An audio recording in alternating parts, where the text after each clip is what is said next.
The challenge, the opportunity to connect. The 1960s, a time of imagination and change, a time of anger and fear. The 1960s, a program called Challenge. Good evening, ladies and gentlemen. Looked at our connections, our divisions, through the lens of faith.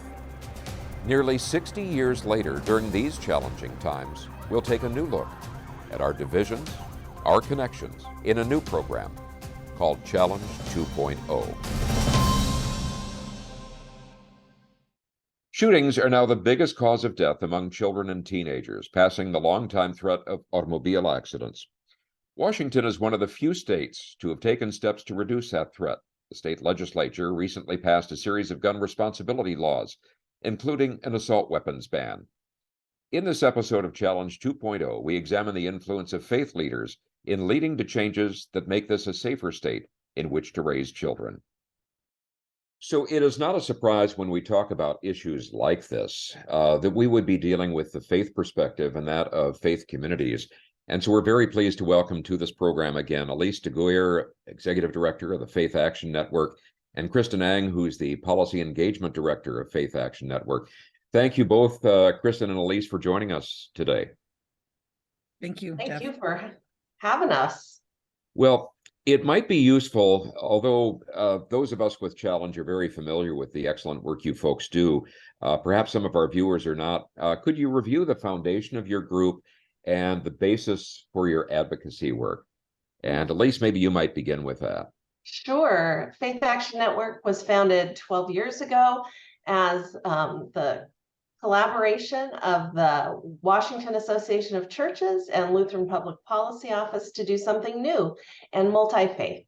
And so as Faith Action Network, we have been advocating across the state and building community, building relationships with faith communities across the state to work for social justice, to work for equity and climate and environmental justice together. So Faith Action Network exists to raise the voices of faith communities and faith advocates and people of faith and conscience into the public conversation.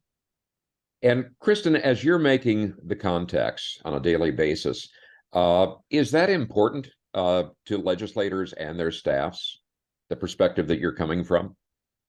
Yes, many of them are people of faith or a multi-faith organization, and it does speak to the heart. When we do say we would like just and compassionate legislation, that does appeal to their hearts and minds, and that's what they would like to see in our society and our communities. Mm-hmm. It's not just about numbers, it's about people.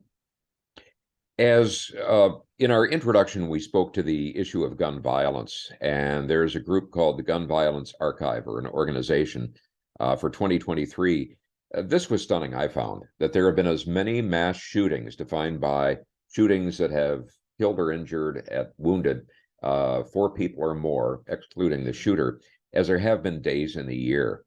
As a faith-directed group, this seems natural to have been an important issue for your group. And Elise, I might ask you to begin in terms of how broad was the support to actually take action or to initiate action within the legislature on this issue? Certainly, people realize that this is a public health problem and we need to address it. There are multiple solutions. And as we have been involved in this work for 12 years, we realize that we have taken steps. We have taken steps towards protection orders and background checks. But the assault weapons was the biggest hoped for legislation for a long time and has been in the works. And this was the year. This was the year to introduce it. And Kristen can speak more to what happened on the ground. But I just know that faith communities have been there since the beginning. Faith communities are there in vigil when someone is killed, when there is a mass shooting. We have marched too many times. We have to change the gun laws. So there was lots of political will on our part. There was some good energy in the legislature. And Kristen, how did it happen? Yeah, Kristen, tell us not only how it happened, but what were the specific measures that were passed? What do they do? So SPAN supported three legislative bills with regards to, excuse me, gun responsibility. And likely the one that got the most attention was House Bill 1240, the ban on assault weapons, which has been introduced 7 times, 7 years by Attorney General Bob Ferguson. And like Elise said, this was the year. I think people were fed up. They really were fed up with the school shootings, the shootings at grocery stores, shootings in our everyday life as Americans. And assault weapons are the weapons of choice in mass shootings. It is not your handguns or shotguns. It is actually assault weapons in the schools. And that it though a lot of if you polled Washington State, you would see a high majority is for this bill, but it is a highly partisan bill. So a lot of these gun responsibility bills passed on partisan lines, including House Bill 1143, the firearm permits regulation that provided a 10-day waiting period, a comprehensive background check, as well as that people had to take some classes. The other one was Senate Bill 5078, which is Firearms Industry Responsibility and Gun Violence Victims Access to Justice Act, which would make manufacturers, distributors, and sellers of guns having to do reasonable controls to make sure they're not marketing these particular weapons to criminals or those dangerous individuals that should not have these guns. I think the House Bill 1143, which was the waiting period, was just so that if someone doesn't feel so good today, they can't have access to a gun and shoot themselves right on that day, to give them some time. And that was probably the impetus for that particular bill, as well as providing a comprehensive background check for everyone else. How strong are these in terms of monitoring, that they actually are followed by the people involved? And then also in terms of actually detecting the problems, do you think there are sufficient enforcement teeth in this? I believe so. These bills were done in collaboration with the Alliance of Gun Responsibility. They're a national expert on gun laws, as well as our legislators really took the time to ensure that these gun measures would, along with our Attorney General, to ensure that these gun responsibility legislations would make an impact. And when we talk about gun violence, this is just one tool. It's also investments in our youth, people talk about mental health, sure, but at the same time, get the weapon out of their hands. This is one tool. So I do think this is one of the effective tools, and we just have to do the rest. There will almost certainly be challenges. Are you aware of any that are already in place, and what's your Yes. assessment of that? There's already a lawsuit against particularly the ban on the sale of assault weapons. However, AG Ferguson has assured that he has always won these measures, and he's defended, and other states do have a ban on the sale of assault weapons. We would not be the first. Right. The other issue, I think that really stood out as a highlight of elements high on your agenda, was the death penalty. Now, that was ruled unconstitutional, if I remember correctly, I think in 2018 by the state Supreme Court. And how was your position on this influenced by your values as an organization? And Elise, I might ask you to address that first. Yeah, that's a really good example from this legislative session. Something that we have cared about for decades, that faith communities have raised for decades and worked on, that at times we were just told, don't bring it up. It's not politically expedient. And yet we persisted, and advocates persisted. And this was the year, again, just a wonderful victory in the sense of how it happened. So the governor declared the moratorium.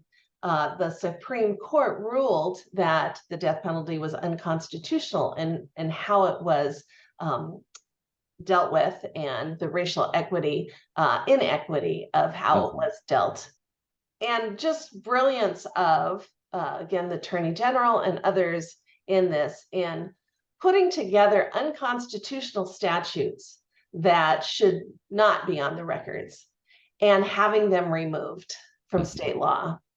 How can you argue with something that's unconstitutional being taken out of our statutes, you know? Kristen, give us the details on what actually happened.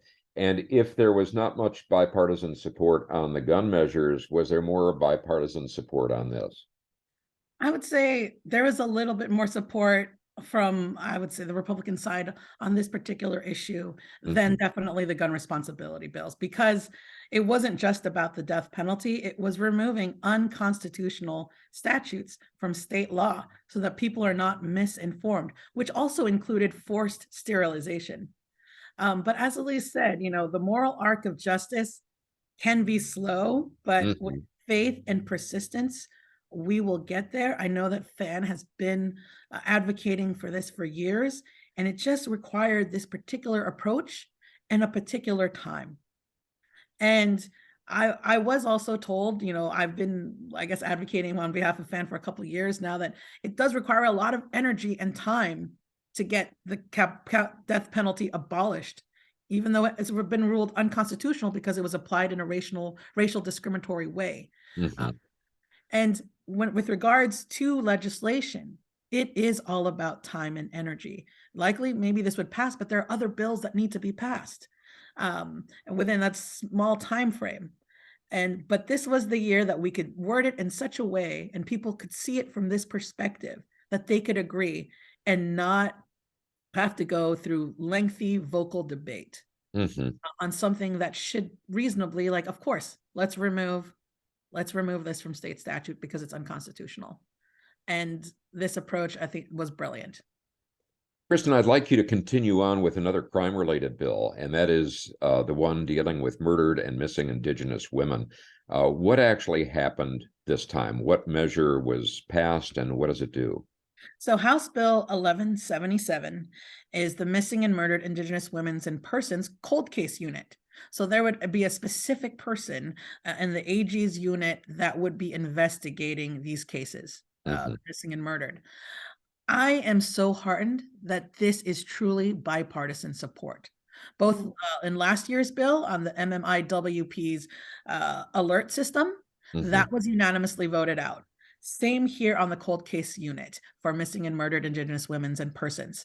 Our entire legislature, our state, and I think even our society and community has awakened to the fact that there is a certain group of people that have some high incidence of murders and kidnappings, and we need to do something about it. We need to care, we need to focus, we need to prioritize.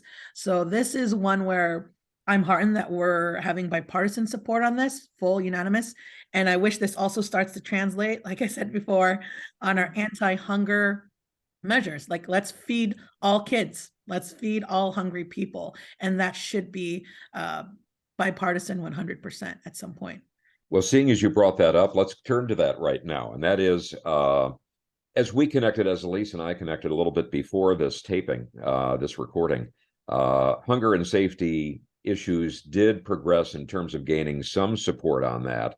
What are some examples of things that passed on that? Well, House Bill 1238, that is the free school meals for more children. It started off as free school meals for all kids, and to make that, I would say, a right to education, as part of your right to education.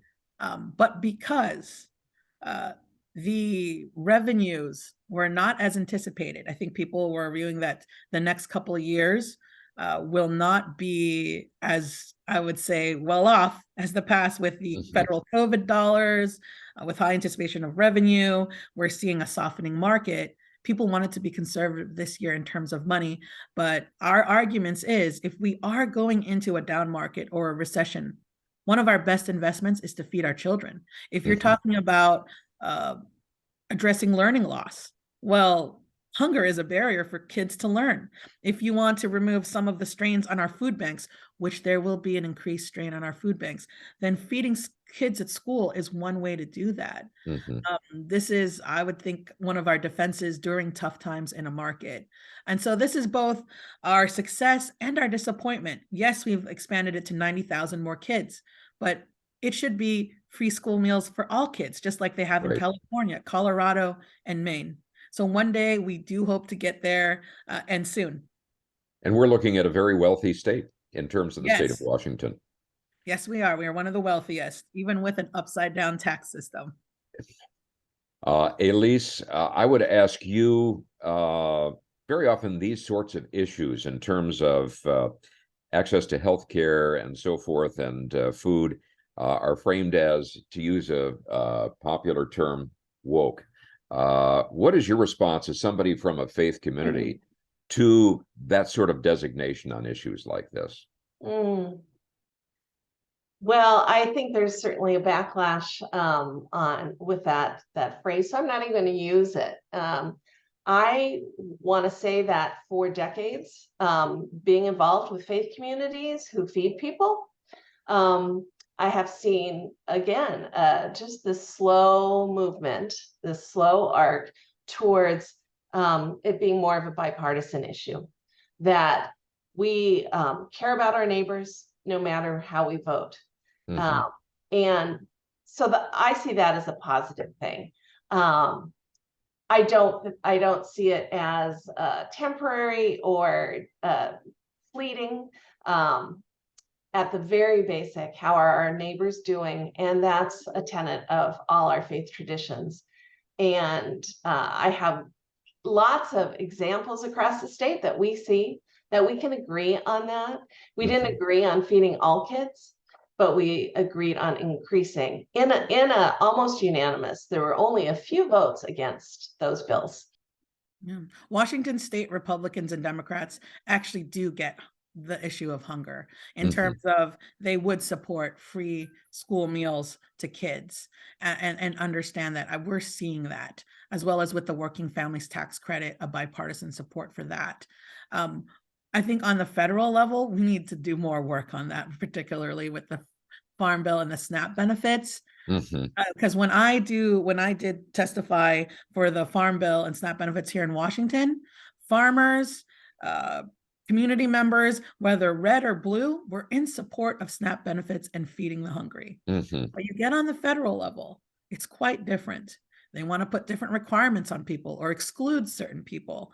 That's not the case so much in Washington state. There are still some things so, but I would say a majority on both Republican Democrats want to feed people.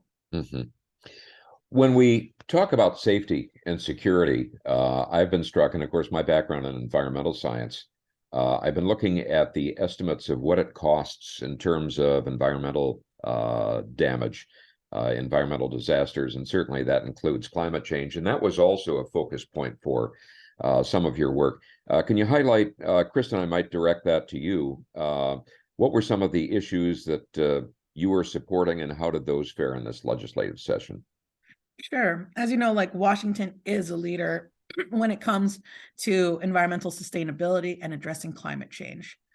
We passed the Climate Commitment Act, CETA, and also our budget writer, our chair, Senator Rolfes, is an environmental champion with an environmental background. So in that case, I think this year was the first time they allocated funds from the Climate Commitment Act, over $400 million. For our communities, for resiliencies, for investments in infrastructure. We also passed the House Bill 1181 that was addressing climate change and resiliency in the Growth Management Act, requiring counties and local areas to have a climate response, to reduce GHG, to have resilience, to have some resiliency measures. There will likely also be some investments, also, of course, to protect us from rising sea levels. There was also, I would say, one thing about climate is that it's exacerbating our weather. So the other bill was House Bill 1329, the extreme heat utility shutoff moratorium, that nobody's heat or utilities should be shut off in times of extreme heat. We already have it for extreme cold. So this is about preserving dignity and saving lives. So we do get it in Washington State when it comes to climate. They also invested a lot, I would say, in zero emission trucks, in electrification. I must say that Washington State is making the investments. And also in terms of salmon as well, like over $100 million for salmon, with our collaboration with Earth Ministry. They do believe that the salmon's, I would say for it to have a chance of survival, they need to breach the Snake River dams. And so there's the transportation passed the $5 million to take a look at a study to see how some of the transportation issues with regards to the dam can be replaced.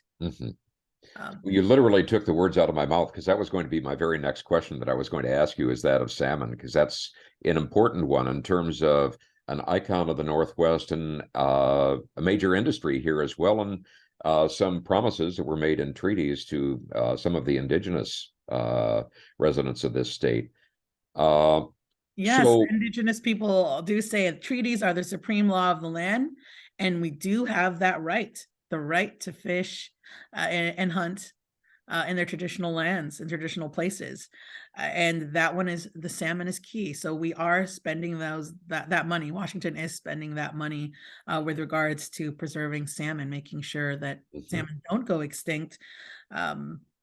As well as, there has been disappointments this year with regards to climate. They did not pass the Washington Recycling and Packaging Act, which would modernize our recycling system, make sure things are actually recyclable, incentivize that products are actually compostable, recyclable. And I think it would have just made things easier for a lot of people. Also, the environmental justice, particularly codifying that in the Growth Management Act, which was proposed by Front and Centered, which is an environmental justice organization. That did not pass, but there's always 2024. And that brings up the issue not only of where's your focus going to be in 2024, and then I might ask both of you that, and then Elise, just remind people that are watching this that you provide a way to educate them to integrate themselves into the process and influence the process.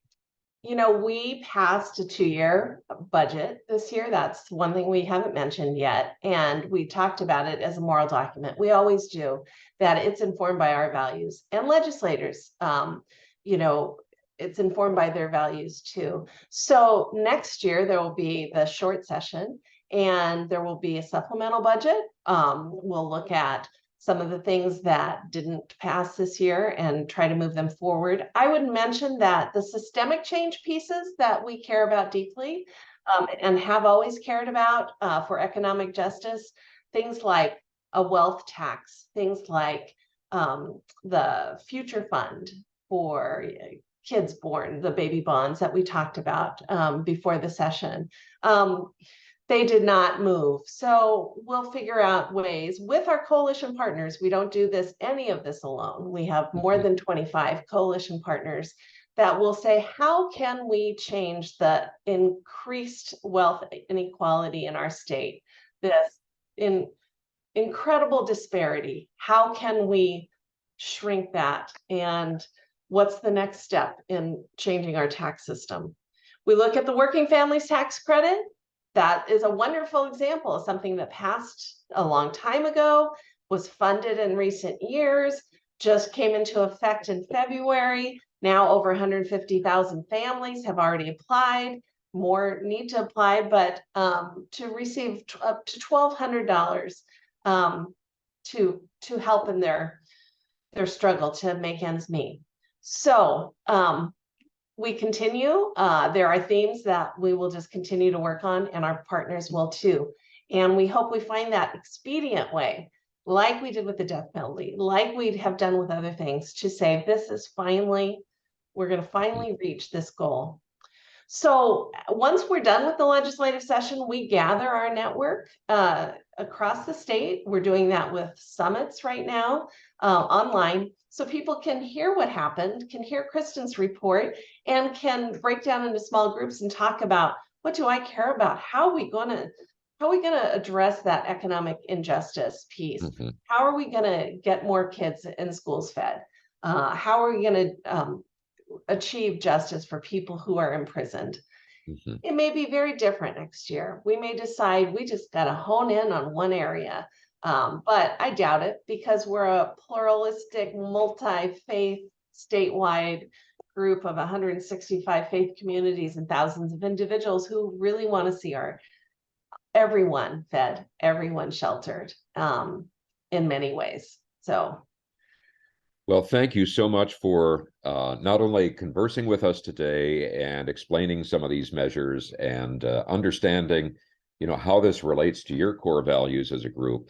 But we're also going to post your website so that people can get in touch with you. And I know you have some wonderful resources that educate people on how to immerse themselves in the legislative process and influence that. So, again, thank you to both of you. And we'll look forward to carrying this conversation on as you move through those conversations around the state and prepare for 2024. So thank you both very much. And thank you, everyone, for tuning into this edition of Challenge 2.0. We hope you'll join us again next week. If you've enjoyed this program, found our conversations to be informative, entertaining, and thought-provoking, and the vision inspiring of people from different backgrounds who can disagree without being disagreeable, perhaps you might consider supporting our program with a contribution. Your support will not only help our program continue, it will also support the broader efforts of Paths to Understanding, our supporting parent nonprofit organization.